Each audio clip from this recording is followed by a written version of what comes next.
Welcome back to Boundaries and Banter. We are your hosts, Taryn and Michaela. Today, we are going to be talking about health and wellness. Okay. Well, I feel as though let's just first talk about how health and wellness in 2026 feels so much about optimization rather than health and wellness. Everything is like, how can I optimize aging? How can I optimize my weight? Everything is like, how can I do something the best, the most efficient? And it's like a full-time job. It's a full-time job now in 2026. Yeah, when you see those influencers on Instagram or TikTok and they wake up with their, from their morning routine and they have like a collagen mask on and something on their mouth for like the mouth breathing and then their nose, and then they have an eye mask on and something on their chest, and they like gua sha and they do like all these treatments and they stand on the vibrating plate and then they do the red light therapy, and it's just like, whoa. Right. And so they're immediately, how can I optimize my sleep? Okay, I'm going to mouth tape. How can I optimize my skin? I'm going to sleep with this mask and that mask, and I'm going to, do this and that. And then how can I optimize? And I'm going to have the heatless hair things in and whatever. And then I'm going to do lymphatic drainage, which is the vibration plate. And I'm going to do red light. And then, I'm also going to take this supplement and that supplement. And this peptide and that peptide. And whatever. And I'm going to, have chlorophyll and drink lemon and hot water. And then I'm going to have a handful of blueberries before I spike my cortisol. Brazil nut for my thyroid. It is crazy. So much to keep up with. And for a while, by the way, before we dive into it, there was a time, okay, when I was so gung-ho, like I really fell in, and I'm not saying the trap because I think it's a trap. I don't necessarily think it's a trap, but I did fall into the trap, so to speak, for lack of a better word, of taking all of the vitamins in the world when I first dated my husband, okay, who was pretty unhealthy because I don't think that he necessarily...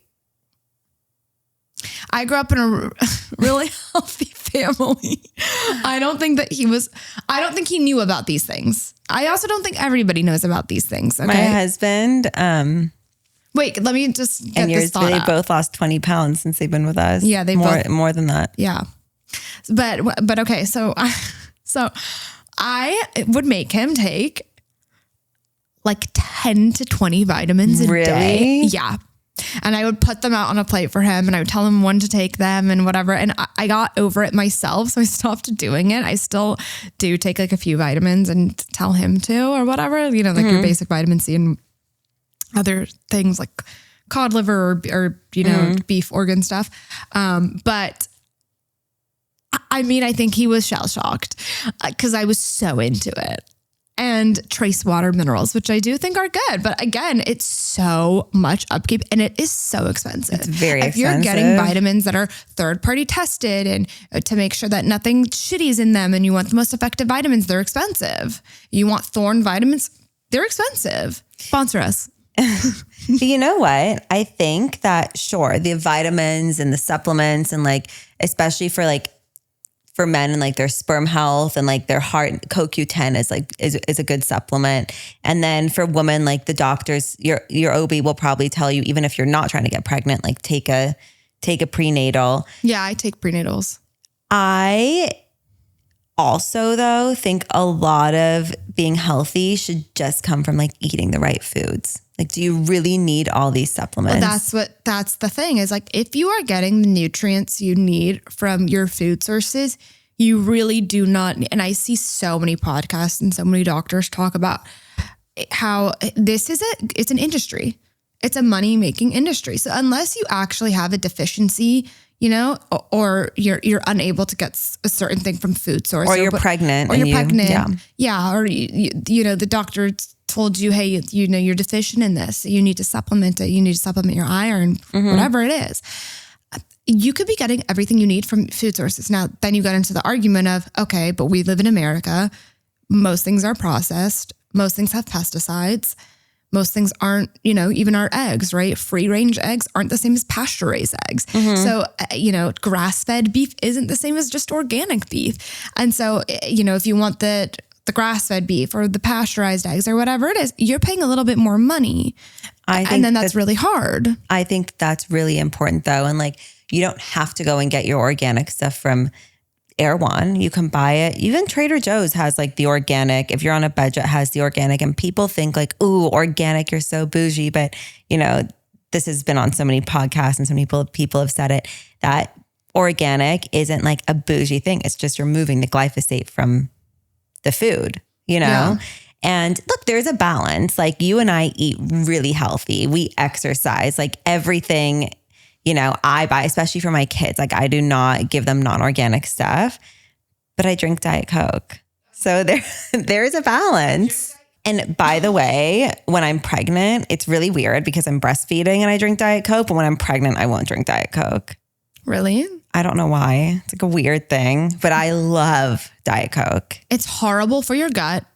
Diet sodas are horrible for your gut. Yeah, but there's a lot. Freaking love Diet Coke.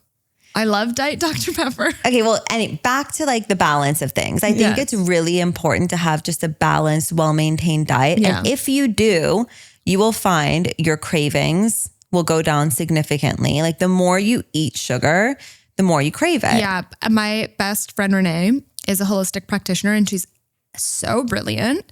And I forgot her Instagram is like Holistic Healer LA, I think. Anyway, Renee Masazadeh, she's really, really amazing. And she was like, if you don't have any refined sugar, so that's not sugar in fruits or anything like that, right? So if you don't have any refined sugar for 2 weeks, your craving will be gone. And she's right. She's 100% right. If I don't have refined sugar for 2 weeks, my craving for it is gone. But that being said, I think sometimes it's okay. Like you want a little bit of dessert, like have a little bit of dessert. But having that craving for like, I need a sweet treat after every meal, after every dinner or whatever. You don't need that. And that goes away. And so if you're just like, oh, I'm craving an ice cream or whatever it is, once in a while, go get the ice cream. Yeah. Yeah. Like I'm a big believer in that too. And by the way, a lot of it is just about a portion too. America's portions aren't normal. If you go to Europe or any other country, like they're not stuffing themselves. Yeah. Well, I think that there's like so many different diets that, there's like the intermittent fasting, there's the low carb, the high fat, whatever it is. I like for a very long time have worked with a nutritionist and she lives in South Africa and she's like incredible. I do not believe there is anyone better than her. She is like everything. She is so good. And her whole thing is like, you don't need to starve to lose weight. And I like really agree with that. And you just need to be eating. You need to be burning more than you're eating, So like you do need to limit what you're eating, but you don't need to starve. No. And I'm very big on, like for me, what works for me is eating often. Other people aren't like that. Like I prefer small things every few hours. My parents, for example, like if they eat a big lunch, they're not eating dinner. Yeah. Like you just basically at the end of the day to lose weight, if that's what you want to do, you need to zip your lip. But what you just said isn't zip your lip. Yeah, it is. You need to, that's you eating every few hours and zipping your lip. Right. But eating every few hours it's not like I'm having, burger and fries every few hours. Yeah. Like for me, if I'm eating every few hours, lunch might be 2 hard-boiled eggs and a cracker. Yeah. Yeah. Which for other people, that might be a snack. I see what you're saying. But that's just one of your like 5 things that you'll have that day. Yeah. Yeah. Yeah. Like I'm not going to. Here's the thing is I think that you're right. You don't need to starve, but I think being a little bit hungry, like not having a full stomach at all times, it's not good to have a full stomach at all times. Do you think that there are really people that are like, I'm hungry, I need something right now? Yes. Like I think that is American culture. Is like never to be hungry? Yes. Interesting. It's never to be hungry. That is exactly what I'm saying. So, that's why people say, okay, eat your last meal before 7 p.m. because then your body can digest and you're not going to bed on a full stomach. If you're not having a full stomach, that means you might be a little bit hungry, right? Like maybe there's a little bit of hunger. It's not actually like, oh, I'm hungry, I need food now, but it's like, hey, my stomach's not full, I feel okay. I think people don't realize like that's an okay feeling. Yeah. Okay. So like they feel that and then they're like, I need to satiate this right now, but you don't. Interesting. So I never thought that people could just like, for me, I think you're right. Like I like to eat dinner early. So like I go to bed several hours after having dinner. And I guess, yeah, maybe I'm like a little hungry when I go to bed. Right. But you don't associate with that with, I need to eat right now. And you're not starving by any means. Like there's no way I'm eating something at 10:30 at night. Right. So. You're not starving by any means, but maybe you're just a tiny bit hungry and that's okay. Right. That's zipping your lip. A tiny bit hungry that I'll wait till breakfast. Right. And that's zipping your lip. And that is, and again, if your goal is to lose weight, then that's the way. Also eating things high in protein or high in fiber. That's good for your digestive system. It's good for your bowels. That's going to keep you satiated for longer, like real foods, not just, empty carbs or empty calories or whatever it is that holds you over until, the next 2 hours. I mean, there's a lot of nutritionists that there's like the volume eaters that just eat like loads and loads and loads and loads of food. Have you seen that? But like, it's like cabbage. Yeah. But like, maybe it's better to just be having, a half a cup of brown rice or half a cup of quinoa or whatever with a protein and a vegetable. So you're a little more balanced. Yeah. Every nutritionist has a different approach. Every person has a different approach. But I think at the end of the day, look, people have different goals. Some people want to lose weight. Some people want to maintain. Some people just want to be healthy. And some people want to gain muscle. Correct. And I don't know exactly what the right diets are for that. Like everyone has to do their own research. But I think even if you don't need to lose weight, you don't need to gain muscle, you're not on any specific sort of diet, I think that a lot of people don't realize how much better they'll feel if they just eat healthy. Yeah. You don't need to get dessert at a restaurant. You don't need to eat every meal out. And maybe eat like a little less than you think you need to. Instead of having 2 slices of toast for breakfast with scrambled eggs, have 1. See how you feel. If you're still hungry, okay, sure. But like, see how you feel. A lot of people also don't eat like very slowly or take their time or check in with their body to see, like, am I full? Do I feel full right now? That's a big thing. I feel like even I was like that, if you're watching TV or you're not paying attention, you just keep eating, but you're not really checking in to see, am I even full? I don't really like TV when you're eating. And look, sometimes I've been desperate with my 3-year-old and I let her eat in front of the TV, but I noticed, and she's 3, that you're not connecting. You have no idea. Like I see she'll just like, it's very and true. Now, especially with her, I do something that here's your meal. You want to eat it. You don't. There's no snacks. They're not going to starve themselves, but there has to be and I think it starts from this age. There have to be healthy options. Yeah. And I also don't think using like, if you're a good girl or if you're a good boy, like you're going to get a chocolate or a lollipop. Like I don't believe in using like food for rewards. Yeah. I don't like that. Why?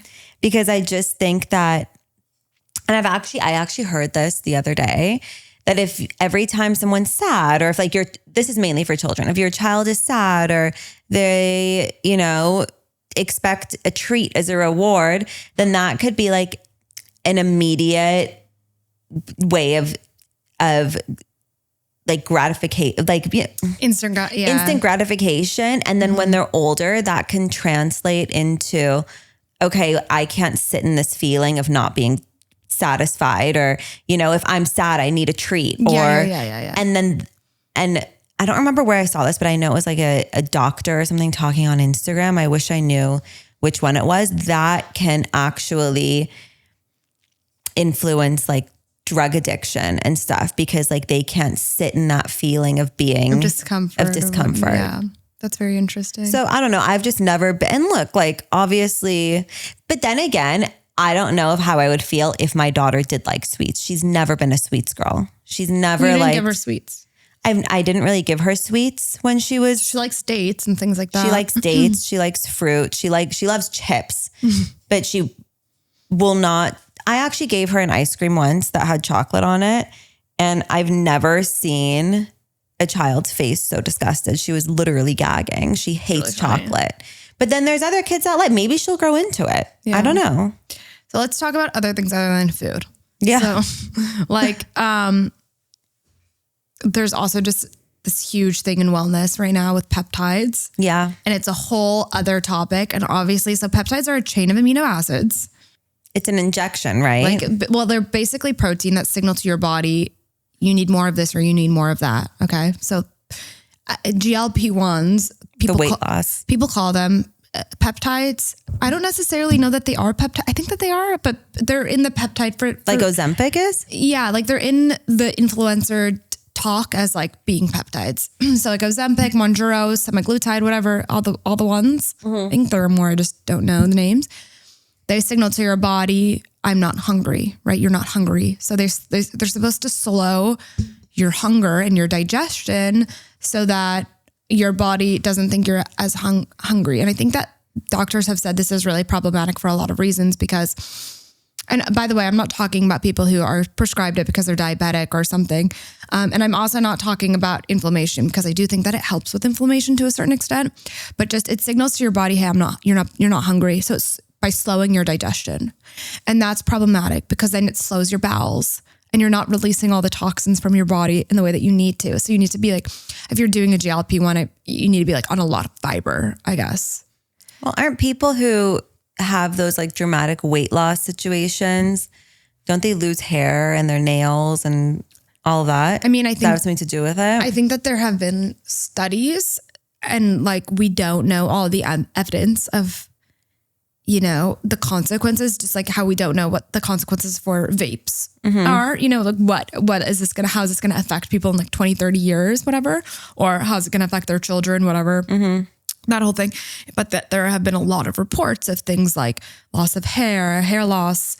What else did you say? Nails, skin, just like other shitty things.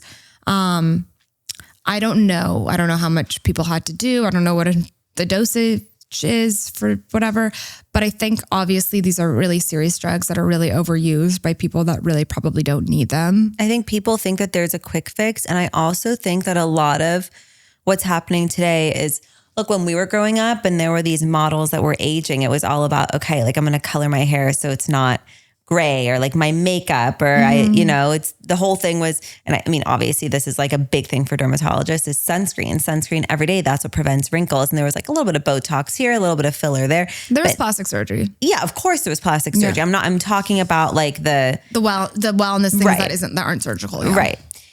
And today there's still, obviously plastic surgery is huge, but I think that today there's so many more options. Yeah. Apart from just filler, Botox, hair coloring, makeup, the sunscreen, there's so many options. And people, I think, are afraid of aging. I don't know what it is. They don't want to, I think if you, obviously you don't want to show up somewhere looking like a slob, but if you, are not looking good, you're overweight, you're not healthy, you're not looking healthy, your color's not good, it doesn't look good. And like, I think obviously a big thing now more than ever is image. You want to look good. You want to feel young. You want to look young, and everyone wants to look younger than they are. Yeah. But it's become frightening. It's not very scary. It's not just aging gracefully, naturally, but in a way that, you still feel good about yourself or whatever. It's, you look at Kris Jenner. It is terrifying. Like when I first saw her new face, I'm like, but it's not going to match her body, It's not going to match her body. It's not just the normal facelift that women are getting now. And it's really scary. I also think a lot of these peptides, right? So there are all of these other peptides, like there are copper peptides, that's, what is it called? Let me just look. BPC 157, which is the healing peptide. It's supposed to heal your muscles. There's the glow stack, which helps your hair, skin, and nails.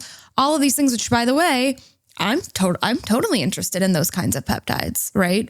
the glow stack, whatever, that is supposed to just signal to your body, hey, you need more of this or you need more of that. And it's supposed to naturally help them, but help you, restore hair growth or, nail growth, skin glowing, and it's all from the inside, and you don't have to do plastic surgery, and it feels more natural, I guess. But there is little research, right, to the extent that, you don't know what it's actually doing to you. Kind of. And also, it's also like, it's become so accessible, but not by normal channels, right? So there are all of these like compound pharmacies that you can just pay once a month, and they'll just ship you all of these materials for you to mix yourself and then, or whatever, and then inject yourself. A lot of them, they're not, and not that I necessarily believe in the FDA, but it's not like they're monitored in any way by any agency. They freak me out a little bit. I'm going to be honest. It freaks me out a little bit. It's really scary. But that's the thing. It's like, okay, I think that these peptides are probably great if you're getting them from the right resource and you're putting them into your body in the right way, and you have all of the blood panels or whatever, and you're seeing that everything is probably okay. But a lot of these people are going rogue. I have so many ads on TikTok. Like, I'm so targeted. I also by being do. Like, sign up, use my code for this compound pharmacy. And it is so terrifying. You don't know what you're putting in your body. You're injecting it into your body. Mm-hmm. It's actually really terrifying. And by the way, don't get me wrong, as far as like, Kris Jenner, I'm all about a facelift. I think that... You've talked about it on the podcast. Yeah, I'm facelifts. all about a facelift. But there also has to be like a line, like you're 60, you're however old you are, like you can't look 40 again. You can't look 30. It's so creepy. I think it is so creepy. I think you just want to, with like the lasers, the Botox, the filler, and we've said this before, you want to look like an elevated version. You want to look good for you. And also, what are you signaling to the younger generations, the people that are looking up to you, the people on social media, your own kids or whatever, that, I'm not comfortable aging in my own skin. I'm not comfortable with like, the body and the face and whatever that I was, my God-given body face, whatever it was. And it's not just a matter of like a little tweak here and there to make me more confident. I'm going to completely restructure myself. Mm-hmm. Like The Beauty. Did you watch The Beauty on it's the Ryan Murphy show? No, is it new? Yeah, it came out this year. Mm-hmm. And it's kind of an homage to what we're like, a very hyperbolic version of what we're going through, where you take this one injection and you completely transform into like the most beautiful person in the world. But like all these people's bodies are combusting, and like you have to keep doing these injections to maintain. You just need more and more and more and more. Yeah, but like all of these people become like actually monsters and then like combust from the inside and explode. It's crazy. You should watch it. It's so topical, and it's so true of like what is going on and the price people will pay for beauty, for instant, to conform to, what the beauty standard of today is instantaneously. Well, I think that people see celebrities and magazines and pictures, and they forget that this is all photoshopped. This isn't what people look like. And the most beautiful people are the people that really just like shine from within. And I know that that's really cheesy, but it's almost like the more artificial you become on the outside, the more artificial you are on the inside. Mm-hmm. And there's just this loss of like earnest beauty. And I keep thinking this, I really think that what you just said is so true, and that it comes from within. And a big part of that is what you put into your body. Yes. Like you can't go and eat cheeseburgers and fries every day and think that it's going to do wonders for your skin. Mm-hmm. Because you're on Ozempic. Mm-hmm. Right. Like you can't be on a GLP-1 or whatever and then eat whatever you want and think that that's what's going to make you look good. Like it's not going to. And you need to move your body every day. Every day. Every day. And I will say, again, balance, because obviously you and I love Botox. Yeah, I love Botox. I love Botox. And I've always loved Botox, and that's fine. And I have no problem saying it. Mm-hmm. But at the same time, and I love Diet Coke, and I love a cigarette in the south of France. But at the same time, every day, like for the, course of my life, I'm thinking about what I'm putting into my body. Yeah. And moving. And moving. And yeah. They say that what's best for you is walking, and you have to lift weights too. Yeah. So working out, I really like, and I really saw changes in my body when I started doing Pilates regularly 3 times a week. I would still go to the gym a couple times a week and do like long walks or incline walks. And then on my off days, I wasn't off. On my off days, I'll still do like I'll walk, right? Or I'll go on a hike or whatever. That's an off day, I consider. But I really saw change in my body when I started doing Pilates 3 times a week, strength training Pilates, because my Pilates studio is really unique in that my instructor puts a lot of strength training that you could do in the gym, incorporates it into my Pilates. I got shredded. Absolutely shredded, because I was consistent. So consistency is the most important thing, first and foremost. Well, it's that. And like, you know how I feel about Pilates. I love it so much. I do it a lot. And where I go is also not just classic Pilates. It's very spicy, I guess you could say. And I think it really does make your body look better. And after having 2 kids, I think it definitely has helped me get on the track of, you know, my body getting better. I think it's difficult to look how you did pre-pregnancy. But the one thing about Pilates, I will say, and you and I have actually spoken to a doctor about this, it really makes your labor better, quicker, easier. Because your pelvic floor is stronger. Right. I think it helps with tearing. It's just, there's so many benefits of Pilates and so many benefits of moving. But at the same time, also, if you think that you're going to eat pancakes for breakfast, a burger for lunch, and pasta for dinner, but you went for a walk, or you had your trainer, or you went to Pilates, so like you're good, you're not good. Yeah. No. Yeah. That's not how it works. That's not how it works. You can't put shit into your body and then work out and think that it cancels it out. It's mainly what you eat. Yeah, it is mainly. Well, they say like 80% of abs are made in the kitchen. Made in the kitchen. It's true. Yeah. But strength training also helps with labor. Yeah. I mean, throughout both pregnancies, I worked out, 6 times a week at least. And I did Pilates and I had my trainer. Well, in my 20s, I never thought that I necessarily had to do a lot of strength training. But in my 30s, I'm like, oh, wow, I've really seen a change in my body, incorporating weights and doing more strength focused workouts and exercises and less cardio. And I was like a crazy runner before. And now my body is way less inflamed and pretty shredded. And that wasn't how I was in my 20s. I also am like a really big believer in, alcohol is poison and it's not good for you. But I think beyond that, with, you doing strength training because you look better or whatever from it, for when you're older, it really makes a difference with your bones, your heart, everything. Yes. 100%. And cutting out liquor. Yeah.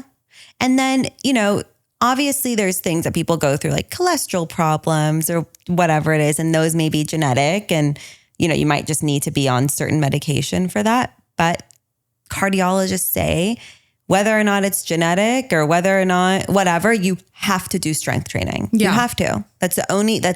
You have to move. Yeah.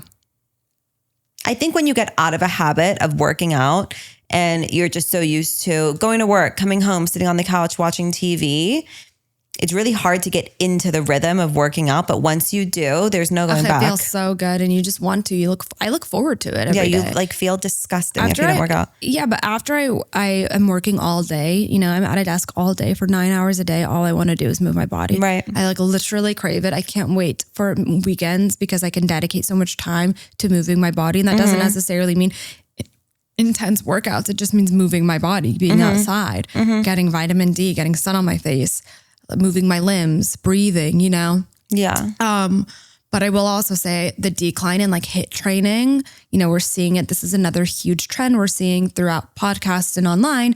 We are seeing an increase in dialogue about how important strength training is and Pilates and walking, and the decline in HIIT training because of how it raises your cortisol and how a lot of the times that traps your lymphatics. It traps, your lymph system. It stops, lactic acid is built up. You have a harder time losing weight.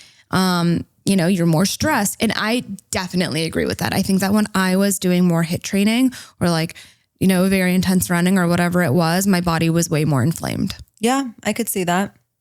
I mean, you've heard, right? And also I think that some people just bulk up a lot if they're doing intense training. Yeah, but a lot of it is because of your Swelling, cortisol. yeah. Yeah. A lot of it is because of your cortisol. You don't realize that you are releasing lactic acid, and that lactic acid builds up and it is so hard to get rid of. Right.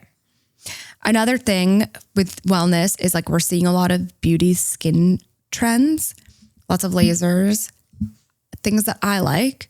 I'm a big believer in just straight regular skin pen microneedling. I don't think there's anything more universal. I think lasers are good. I've tried. I like lasers. I know you don't like putting heat on your face. Well, so here's the thing. I have probably been the guinea pig for every beauty treatment you could ever think of because I really do want to age well. And I don't want to, if I can avoid putting stuff in my face, injecting anything in my face, whatever it is other than Botox or surgery for as long as possible, then I want to, right? So I've tried every beauty treatment. I've tried every laser you could ever think of. I've tried it all. Like you name something and I have tried it. Now, if you are prone to melasma like I am, which only really happened in my mid-20s or later 20s, or if it's hereditary, it's hormonal, like whatever it is, you should not be putting heat on your face. And so many estheticians or nurses or PAs or whatever screwed me over and didn't tell me this and looked at my skin and said like, oh, that's not melasma. That's just hyperpigmentation. We'll get rid of that with laser. And I trusted them and it made my melasma so much worse. So much worse. IPLs, CO2 lasers, cool peel laser, whatever it was. I like CO2. It's great. It is a fabulous 100% fantastic laser if you do not have melasma. Straight up, you cannot put heat on your face if you have melasma. Radio frequency microneedling, okay? You cannot do on your face if you have melasma. And I can't tell you how irresponsible so many of these med spas or nurses or whatever are who to perform these treatments because they should be telling people that they cannot do this. You really have to know who you're going to. You really have to know who you're going to, but you really have to you could be going to a really amazing person, but they're not diagnosing your skin well. I think this comes down to with skincare, diets, all of it.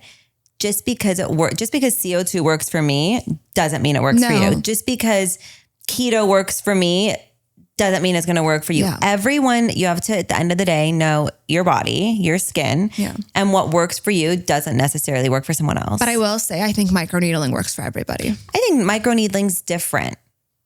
Why? I don't know. I feel like microneedling was great for me. I need to go and get some more. But I think a laser is the heat on your face. I could see why that doesn't sit well for everyone or why it doesn't work for everyone. But microneedling's less. Microneedling is less, there are less risks. So like it's for people with melasma, it's very good. There's no heat. It's been very good for me. For people with skin texture, for people with acne, whatever it is, it's kind of for people with fine lines, aging. It is very good. I really recommend it, honestly.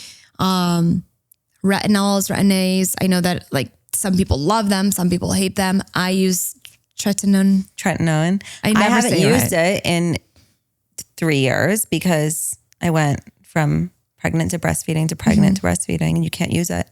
Yeah, you can't use it. But it's great if you really can. Great. Azelaic acid is really great. Putting sunscreen on, mineral sunscreen on, zinc oxide, these things are really good for your skin. Sunscreen is a big one. You have to put on sunscreen.